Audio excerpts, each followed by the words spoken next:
Hello guys, आज मैं बताऊंगी आपको EMRS की complete detail A to Z detail आपको एक ही वीडियो में कवर करने की कोशिश करूंगी। बहुत से सारे बच्चों को ये डाउट है कि क्या EMRS के जो एग्जाम की जो डेट थी वो अनाउंसमेंट हुई है कि नहीं है। बहुत सारे यूट्यूब चैनल्स पे आप कहीं पे भी देखोगे, कहीं पे फेक न्यूज़ डाली गई है, कहीं पे कुछ सच्चाई है, तो हर जगह आज मैं बहुत ज़्यादा सर्च करने के बाद मैं ये वीडियो फाइनली बना रही हूँ। मुझे पता है मैं थोड़ी लेट हो गई, लेकिन मैंने बहुत ज़्यादा सर्च किया है, तब कहीं जाके आपके पास एक फाइनल नोटिस लिया और इस कंप्लीट वीडियो में कंप्लीट सब कुछ कवर करूँगी A to Z। कैसे आपको बेस्ट स्ट्रैटेजीज को फॉलो करना है, किस डेट को एग्जाम है, क्या क्राइटेरिया है, आपको किस सब्जेक्ट को कितना पढ़ना है, सब कुछ A to Z हम इस वीडियो में डिस्कस करेंगे। तो मैं रानी सैनी वेलकम करती हूँ अपने चैनल क्रेजी फिजिक्स में। तो आज मैं बताऊंगी EMRS। बेटा देखो, यहाँ पे EMRS के कोई जो आपके पास जो वैकेंसी है वो 1 नंबर 2 नंबर्स में नहीं है, लेकिन थाउजेंड्स में वैकेंसी निकाली गई है। जो वैकेंसी है, टोटल वैकेंसी वो 38,480 है। यहाँ पे जो EMRS है इसमें टीचिंग पोस्ट की भी निकाली गई है वैकेंसी, नॉन टीचिंग पोस्ट की है और साथ के साथ हॉस्टल वार्डन की भी पोस्ट निकाली गई है। अब टीजीटी का जो आंकड़ा है वो 5,660 है, पीजीटी का जो है 2,266 है, ऐसे ही सेम हॉस्टल वार्डन का है 669 है, नॉन टीचिंग का है 1,493। इतनी सारी पोस्ट हैं हर आपके पास है। टीजीटी, पीजीटी, हॉस्टल वार्डन है, नॉन टीचिंग की इतनी सारी वैकेंसी आपके पास निकाली गई है। अब ये सोच के 100% चलना कि यहाँ पे जो फॉर्म फिल किए गए हैं हर कैटेगरी में वो लाखों में फॉर्म फिल करे गए हैं, समझ गए। तो आपने दूसरे बच्चों को कैसे आपने compete करना है, बेस्ट स्मार्ट वर्क करके, टिप्स को फॉलो करके, ट्रिक्स को फॉलो करके, कैसे आपने रॉन्ग ऑप्शंस को एलिमिनेट करके कैसे राइट ऑप्शंस को टारगेट करना, वो सब हम डिस्कस करेंगे इस वीडियो में। अब यहाँ पे देखो, ये थी वैकेंसी। अब मैं आपको बता देती हूँ एग्जाम डेट के लेके जो आपके मन में कंफ्यूजन चल रहा है। एग्जाम जो डेट है EMRS की वो 16, 17, 23 एंड 24, इन 4 डेट को आपका जो है EMRS है वो एग्जाम है वो कंडक्ट करवा लेगा।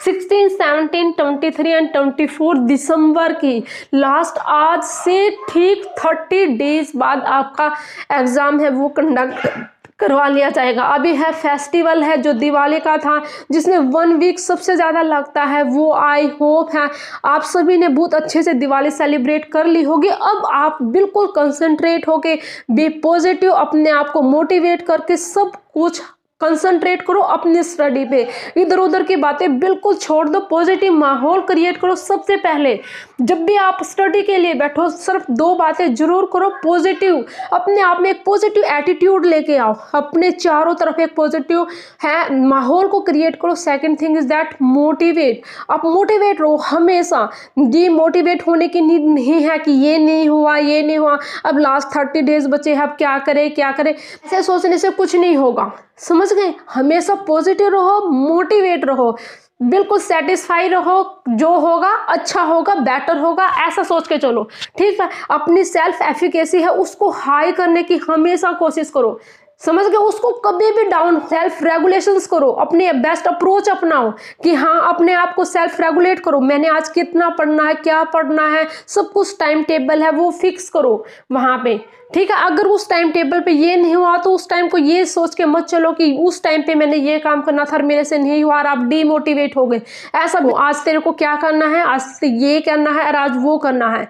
जब आप ऐसे अपने आप को सेल्फ रेगुलेट करोगे, सेल्फ इंस्ट्रक्शन दोगे, सेल्फ एफिकेसी अपनी हाई करने की कोशिश करोगे, पॉजिटिव माहौल बनाओगे, मोटिवेट रहोगे और अपने हमेशा टेस्ट हुआ बहुत अच्छे से आप इन 4-5 चीज़ों को अपना के सोच के किसी भी एग्जाम को आप बहुत बेटर अप्रोच दे सकते हो, एक अच्छी स्ट्रेटजीज को फॉलो कर सकते हो, समझ गए।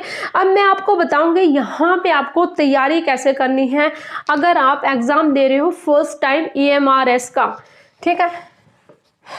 अब देखो यहाँ पे है, आपको क्या करना है, सबसे पहले जिसने भी फॉर्म फिल किया है कुछ नहीं करना, जितने भी अभी आपके पास सबसे गुड न्यूज़ पता है क्या है आपके लिए, क्योंकि अभी NVS की भी है, KVS एंड DSSB, इन सभी के एग्जाम प्रीवियस ईयर उठा लो, NVS के, KVS के और DSSB सभी के PYQ कर डालो A to Z। और PYQ कैसे करनी है, एक क्वेश्चन के साथ आपको 4 क्वेश्चंस करने हैं, स्मार्ट वर्क करना है, समझ गए। अब आप कंप्लीट सिलेबस रीड नहीं करोगे बिल्कुल भी। NVS हुआ, KVS हुआ एंड DSSB हुआ, इनके जितने भी है PYQ है वो करो। क्वेश्चंस को कैसे करना है, यहाँ पे आपके पास कोई भी क्वेश्चन होगा, समझ रहे हो, उस क्वेश्चन को लिखो, उस क्वेश्चन में की पॉइंट क्या है वो पकड़ो, आखिर में इस क्वेश्चन में किस टॉपिक पे किस पॉइंट पे बात की गई है उस की पॉइंट को कैच करो। सेकंड थिंग, अब इसके ऑप्शंस पे आओ। ऑप्शन आपके पास है ऐसे 4 होंगे, ठीक है, ये D ऑप्शन है और यहाँ पे C ऑप्शन है। इन 4 ऑप्शंस में एक ऑप्शन है, सबसे पहले आप एलिमिनेशन अप्रोच को फॉलो करो कि कैसे मैं रॉन्ग ऑप्शंस को एलिमिनेट कर सकता हूँ, उसको टारगेट करो। जैसे जैसे आप रॉन्ग ऑप्शंस को एलिमिनेट करते जाओगे, आपके माइंड में है रॉन्ग ऑप्शंस कैसे आया है, ये क्यों आया है, अगर स्टेटमेंट में ऐसा होता तो इसका आंसर ये होता, तो ऐसी अप्रोच आएगी और आप है बहुत अच्छे से क्रैक कर पाओगे। और जैसे जैसे आप इन ऑप्शंस को एलिमिनेट करोगे, यहाँ एक क्वेश्चन नहीं, यहाँ से आपके 4 क्वेश्चंस क्लियर होंगे। अगर आपने ऐसे किया, जस्ट ये क्वेश्चन है, उसका आंसर D है, अगर आपने सिर्फ ओनली आंसर को टारगेट किया और ये रॉन्ग ऑप्शंस क्यों हैं इन पे टारगेट नहीं किया है, तो आपके कहीं ना कहीं वो वीक पॉइंट है। जो भी करो अच्छे करो, बेस्ट करो, स्मार्ट वर्क करो, ऐसे करना है आपको। NVS, KVS एंड DSSB के PYQ, राइट। वो आपको कौन से टॉपिक्स पढ़ने हैं, कौन से टॉपिक्स इंपॉर्टेंट है, जस्ट मैंने वही लिखे। क्यों? क्योंकि आपके पास जस्ट ओनली 30 डेज बचे हैं स्मार्ट वर्क करके, सिर्फ आपको इंपॉर्टेंट टॉपिक्स को कवर करना है, दैट्स इट। देखो, सबसे पहले जो आपका जो है आपके पास जनरल अवेयरनेस, जनरल अवेयरनेस में आपको जीके है, आप उसको छोड़ सकते हो। इसमें जो आपको पढ़ना है, जिस पे ज़्यादा कंसंट्रेट करना है, वो है आपका करंट अफेयर्स। करंट अफेयर्स जितना भी है नवंबर्स का, अक्टूबर लास्ट के 3 मंथ पे टारगेट करो बस करंट अफेयर्स पे। जस्ट आपको वो अच्छे से स्टडी करना है करंट अफेयर्स। उस एजुकेशन के फील्ड में क्या अच्छा हुआ है अभी अभी करंट अफेयर्स में, वो बहुत अच्छे से करना है आपको। उस टॉपिक्स को बिल्कुल भी स्किप नहीं करना है। तो जनरल अवेयरनेस से आपको 2 टॉपिक को, आपको करंट अफेयर्स लास्ट 3 मंथ की सेकंड आपको पढ़नी है। आपकी एजुकेशन फील्ड में गवर्नमेंट ने क्या कुछ अच्छे स्टेप उठाए हैं, उन चीज़ों को अच्छे से रीड करना है। अब आते हैं कंप्यूटर की बात, ICT। अब कंप्यूटर में ये इंपॉर्टेंट टॉपिक है fundamental of computer system, MS office है, बहुत अच्छे से पढ़ना है आपको। अच्छा, यहाँ पे है cyber security and internet. Internet कहने में जस्ट एक वर्ड है, लेकिन इंटरनेट बहुत बड़ा है, तो आपको कुछ इंपॉर्टेंट ही देखना है, cyber security and internet. Second है important computer terms and abbreviation और कीवर्ड शॉर्टकट्स, आपको ये पढ़ना है कंप्यूटर्स में। अब मैं बताती हूँ यहाँ पे रीजनिंग एबिलिटीज। रीजनिंग एबिलिटी में ब्लड रिलेशन आई थिंक सबका स्ट्रॉन्ग होगा, क्योंकि ब्लड रिलेशन सिंपल सा टॉपिक आता है। अब यहाँ पे आते हैं कुछ सीक्वेंस एंड सीरीज का है, डायरेक्शन टेस्ट है, वेन डायग्राम है, स्टेटमेंट बेस्ड क्वेश्चन है। आपने ये टॉपिक्स पढ़ने हैं आपको रीजनिंग एबिलिटीज में, जनरल अवेयरनेस में एंड ICT में। अब मैं इंपॉर्टेंट टॉपिक आपके टीचिंग एप्टीट्यूड से, टीचिंग एप्टीट्यूड है, इसको आप बहुत अच्छे से कवर करो, ये आपका बहुत अच्छा स्कोर कर सकता है। यहाँ से आप 100% जितने भी मार्क्स की एप्टीट्यूड आएगी, ये टीचिंग एप्टीट्यूड आएगी, सेम आप उतने मार्क्स से गेन कर सकते हो, आप 1 या 2 क्वेश्चन, 1 या 2 मार्क्स को छोड़ के, ठीक है। क्योंकि टीचिंग एप्टीट्यूड है, आई थिंक ये हर किसी का कुछ इसमें अंडरस्टैंडेबल कुछ चीज़ें होती हैं, कुछ चीज़ों को पढ़ना होता है। आप एज्यूम करके सोचो हर चीज़ में, यहाँ पे अगर आप टीचर हो तो अगर आपको अपना बेस्ट देना हो, विदाउट बच्चे को किसी भी प्रकार का उसको हैरेसमेंट नहीं होने देना, बच्चे को कोई भी आपको नुकसान नहीं पहुँचाना है, फिर भी आपको बहुत अच्छे से अपना बेस्ट देना है। पहले का टाइम क्या था, बच्चे को मारते थे, लेकिन आज है एजुकेशन सिस्टम में ऐसा नहीं है कि आप बच्चे को पनिशमेंट दे सकते हो। पनिशमेंट देना बच्चे को एक बिल्कुल नेगेटिव पॉइंट है। बच्चों को जो भी मानो, आपको एक उसको गॉड मान के चलो कि हाँ, उसके लिए आप कितना अच्छे से अपना बेस्ट दे सकते हो टीचिंग एप्टीट्यूड में। सबसे पहले आपको जो मोस्ट इंपॉर्टेंट टॉपिक है, आपको NEP जरूर पढ़ के जाना, नेशनल एजुकेशन पॉलिसी जो कि 2020 थी, उसको बहुत अच्छे से पढ़ना। सेकेंड थिंग इज दैट, जो कि सबसे इंपॉर्टेंट टॉपिक है, experimental activity based pedagogy. Pedagogy. यहाँ पे आपको, अगर आपके पास साइंस सब्जेक्ट है तो वहाँ पे कुछ एक्सपेरिमेंट दिया जाएगा और उस पे बताया जाएगा कि इस एक्टिविटी में बच्चे को क्या करने को दोगे, यहाँ पे इस एक्टिविटी में आपको क्या करना है, आप अपना बेस्ट रिजल्ट कैसे लेके आ सकते हो, वो सब कुछ एक्सपेरिमेंटल एक्टिविटी बेस्ड ये आपको बहुत अच्छे से पढ़ना है। Pedagogy and case study based यहाँ से क्वेश्चन जरूर आएंगे 100%। ये तीनों टॉपिक है इंपॉर्टेंट है। पेडागोजी है आपको बहुत अच्छे से पढ़नी है और यहाँ पे एक्सपेरिमेंटल एक्टिविटी बेस्ड है, केस स्टडी और एनईपी। आते हैं कुछ इंपॉर्टेंट टॉपिक है जो कि है यहाँ पे देखो, एक है टीचिंग नेचर कैसा होना चाहिए, characteristic objective and basic requirement, learner characteristic की लर्नर है उसकी बेसिक क्या कैरेक्टरिस्टिक होनी चाहिए, आपके टीचिंग मटेरियल क्या होने चाहिए, एड्स क्या होने चाहिए, इवैल्यूएशन सिस्टम है वो क्या होना चाहिए, कौन कौन से फैक्टर हैं आपके टीचिंग मेथड को है इफेक्ट कर सकते हैं, ऑल दैट। तो आपको ये सभी टॉपिक है बहुत अच्छे से कवर करने हैं, समझ गए। अब देखते हैं, मैं अब आगे चलती हूँ। ये तो था हमारे पास है कुछ ये टॉपिक्स है। अब मैं आपको बताती हूँ हिंदी और इंग्लिश। हिंदी और इंग्लिश में से बेटा सेपरेट आपको ये नहीं सोचना है कि आप दोनों का कंबाइन करके आपको पास करना, नो। इंग्लिश में अलग से, अगर इंग्लिश है वो 10 मार्क्स की आएगी, हिंदी है वो सेपरेट है 10 मार्क्स की आएगी। तो दोनों में आपको अलग अलग से 10 में से 4 मार्क्स जो है लेने गेन, ठीक है। आपको 10 में से 4 मार्क्स तो 100% इंग्लिश में कवर करने हैं और सेपरेट इससे अलग है 10 में से 4 मार्क्स आपको हिंदी में गेन करने पड़ेंगे, तब आपका है आगे है जो है क्राइटेरिया कंप्लीट होगा, समझ गए। हिंदी और इंग्लिश में सेपरेट पास होना, कई बच्चों को तो यही कंफ्यूजन है कि क्या इन दोनों को कंबाइन करके पास होना, नहीं, बिल्कुल अलग अलग पास होना है आपको हिंदी और इंग्लिश में। इंग्लिश में कुछ इंपॉर्टेंट टॉपिक है। वोकैबुलरी अगर आपने पहले से कर रखी तो द बेस्ट है। अगर आप अब चाहते हो कि मैं वोकैबुलरी करूँ तो आप प्लीज उसको स्किप कर सकते हो, क्योंकि वोकैबुलरी है अपने आप में ही एक वास्ट सिलेबस है, एक वास्ट सब्जेक्ट है। चाहे सिनोनियम्स की बात की, वन वर्ड सब्स्टिट्यूशन की, या इडियम्स है, फ्रेज है, बहुत सारे टॉपिक्स है, इडियम्स है, इनको आप है इंग्लिश की वोकैबुलरी को आप स्किप कर सकते हो। इससे बेटर है अगर आपने नहीं किया है तो आप टेंस रीड कर सकते हो, वॉइस है वो रीड कर सकते हो, नरेशन और सब्जेक्ट वर्ब एग्रीमेंट, यहाँ से आपके 100% श्योर है 2 या 3 मार्क्स तो आपसे यही से बन जाएंगे अगर आप इन 3-4 टॉपिक्स को भी कवर कर लेते हो। सब्जेक्ट वर्ब एग्रीमेंट बहुत अच्छा टॉपिक है, वॉइस है, नरेशन है और वर्ब है, बहुत अच्छे से आपके 3 और 4 मार्क्स है आपके यही से बन जाएगा अगर आप है यहाँ से बहुत अच्छे से कर लेते हो।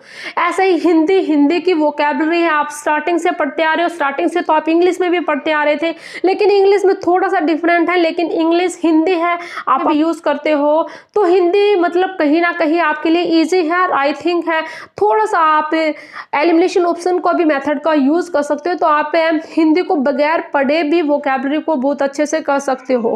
हिंदी का जैसे है पर्यायवाची शब्द आ जाते हैं, वहां से भी पर्यायवाचक शब्द आ जाते हैं, या पढ़ना तो आप समास करो, संधि करो, ये 2 टॉपिक है अच्छे हैं, यहाँ से आपके हो जाएंगे। पढ़ता है, उपसर्ग है, ये 3-4 टॉपिक हैं अच्छे हैं। और ये कुछ बेसिक पढ़ो जैसे सर्वनाम है, संज्ञा है, विशेषण है, एडवर्ब है, एडजेक्टिव। अगर आपका हिंदी है, अगर आपका 100 ने अगर हिंदी का अगर आपको 70% भी कवर है तो कहीं ना कहीं थोड़ी बहुत मिलते जुलते इंग्लिश भी है, आप अच्छे से क्रैक कर सकते हो, ठीक है। अब आते हैं सब्जेक्ट की बात है। सब्जेक्ट है जितना भी है +1 और +2 का सब कुछ A to Z है। अगर आपका +1 और +2 बहुत अच्छे से है, +1 और +2 को करो, अगर आपने नहीं किया दैट्स इट, अगर आपने कर रखा तो बहुत अच्छी बात है। सिर्फ आपको क्या करना है, आप जब भी पढ़ते हो तो हमेशा अपने सोर्स नोट्स है बना के चलो, जब भी पढ़ो तो हमेशा सोर्स नोट्स बना के रखो। और सोर्स नोट्स ऐसे नहीं होने चाहिए कि आपके पास अगर लास्ट में रिवीजन करने बैठे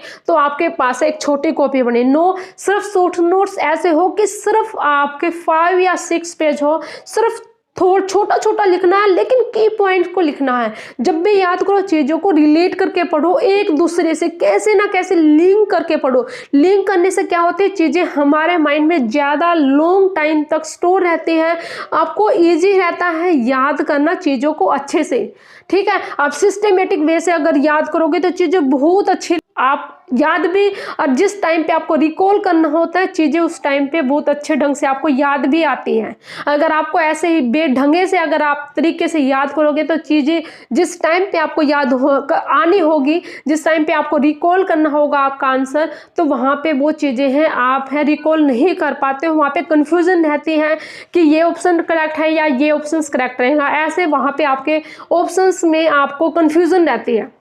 अब आते हैं यहाँ पे नेगेटिव मार्किंग है, 100% नेगेटिव मार्किंग है। नेगेटिव मार्किंग के साथ साथ आपको इस एग्जाम को करेक्ट करना है। हमेशा बेटा मैं ये कहती हूँ, हमेशा पॉजिटिव रहो, हमेशा मोटिवेट रहो, पेशेंस रखो, ज़्यादा उतावला मत बनो कि हाँ ये नहीं हुआ तो मेरा मतलब अपने आप में हताशा मत लेके आओ, निराश मत हो। कुछ नहीं हुआ दैट्स इट, उसको छोड़ दो। जो टाइम चला गया है उसका आप कुछ भी नहीं कर सकते हैं, लेकिन जो आपके पास टाइम बचा है उसका आप बहुत अच्छे से आप अपना आपको कैसे उसको बेस्ट 200 से 200% आप उसको मतलब उस टाइम में कितना बेस्ट कर सकते हो आप, वो आपके हाथ में है। समझ गए? तो अच्छा करो, best of luck. I hope कि टॉपिक डेली एक यूनिट करवाने की, वो उस यूनिट में टिप्स करवाऊंगी, ट्रिक्स करवाऊंगी, कैसे आपको राइट ऑप्शंस को एलिमिनेट करना है उसको बताऊंगी। मैं फॉर्मूलों का बहुत कम यूज दूंगी। हमारे फिजिक्स में क्या होता है, फाइनली मैं फिजिक्स की बात बता रही हूँ, फिजिक्स में इतने सारे फॉर्मूले होते हैं, आप यकीन नहीं करोगे। अगर आप एक मोशन इन वन प्लेन में बैठ जाओ ना और वहां पे अगर आप फॉर्मूला लिखने बैठ जाओ तो राइट है आपके पास 9 या 10 पेज बन जाएंगे। वहां पे आप इतने सारे फॉर्मूले, लेकिन मैं किसी भी फॉर्मूले के आपको यूज करना नहीं बताऊंगी, सिर्फ अपनी अंडरस्टैंडिंग से कैसे आप कुछ कॉन्सेप्चुअल यूज करके, कैसे आप कुछ ट्रिक का यूज करके, कैसे कुछ एनालॉजी का यूज करके, कैसे आप अपने हैं क्वेश्चंस को है सोल्व कर सकते हो विद इन फ्यू सेकेंड में, राइट। तो ये थी हमारे पास अप्रोच है। एग्जाम डेट है 16, 17, 23, 24 है। नेगेटिव मार्किंग होगी, 40% का क्राइटेरिया होगा। सब्जेक्ट आएगा वो आपका है 80 मार्क्स का आएगा, 75 + 5 रहेंगे कुछ ऐसे।